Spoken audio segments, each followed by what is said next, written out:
Au Kenya, les champs de thé offrent une palette de verts extraordinaire. En photographie aérienne, ils forment des tableaux.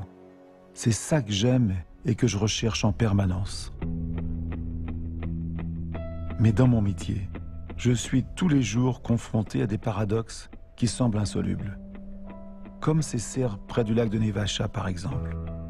Elles fournissent des fleurs coupées pour toute l'Europe, à plus de 6000 km d'ici.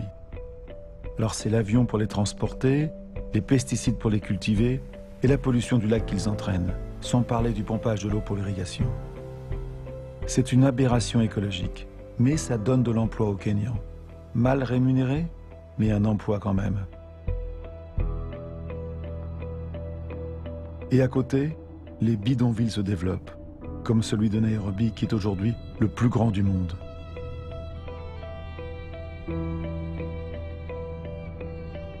Quand j'ai quitté ce pays, je n'imaginais pas qu'un jour je photographierais les hommes et les villes.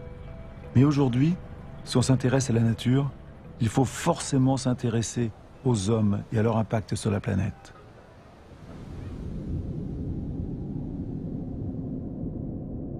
À la frontière du Kenya, en Tanzanie, j'avais besoin de filmer ces volcans.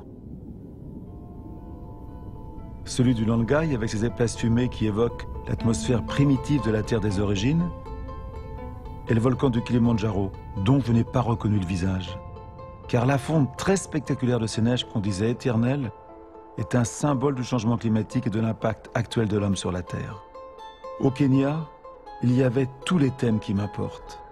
La perte de la biodiversité, l'agriculture mondialisée, la croissance de la population et de la pauvreté, le changement climatique et surtout, la beauté du monde.